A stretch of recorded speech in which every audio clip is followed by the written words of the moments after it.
مستعدين لحلقة النهاردة؟ يلا بس حبيبتي، يلا نسمع قصة النهاردة. القصة هتكون بتتكلم عن نبي اسمه سيدنا شيس، وهو كان ابن سيدنا آدم عليه السلام.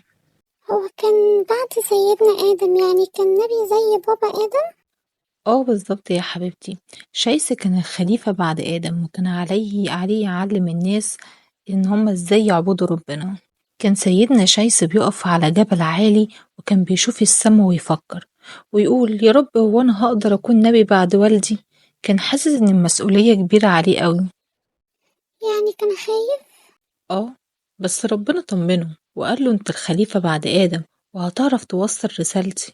بعدين يا حبيبتي بدأ سيدنا شيس يدعو الناس، وقال لهم يا قوم، لازم نعيش زي ما بيرضي ربنا، ونعبده ونتعاون مع بعض. يعني كان بيحكي ليهم عن الصح والغلط.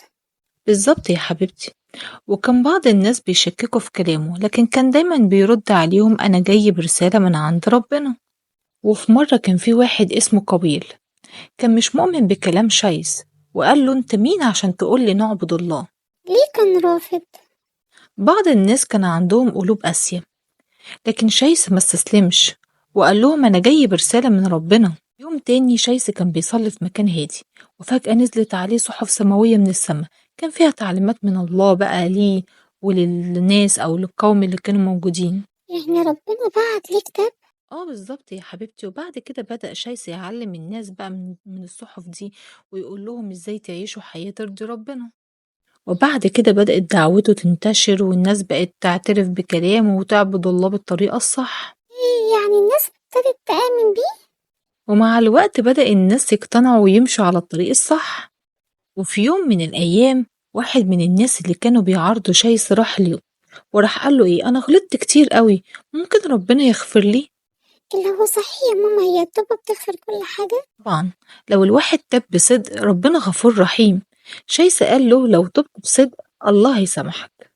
وفي النهاية بقى أقولك إيه، إن سيدنا شيس عليه السلام هو واحد من أعظم الدعاة. دعوته انتشرت في كل مكان، والناس اتعلموا إزاي إن هم يعيشوا الحياة اللي ترضي ربنا. يعني لو كنا عبدنا الله صح حياتنا هتبقى أفضل.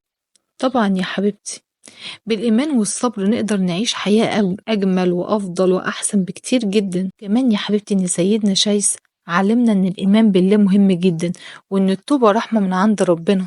يعني لو تبنا ربنا يسامحنا. دايما يا حبيبتي لو تبنا بصدق ربنا يسامحنا وهيساعدنا نعيش صح. فكرة سؤالنا لأصحابنا الحلوين، وسؤال النهاردة، ايه هي الحاجة اللي نزلت على سيدنا شيس من السماء؟ يلا اللي هيجاوب يكتب لنا في التعليقات، وهنقول اسمه في الحلقة الجاية. مع السلامة يا حلوين، اشوفكم على خير بكرة بإذن الله. باي باي.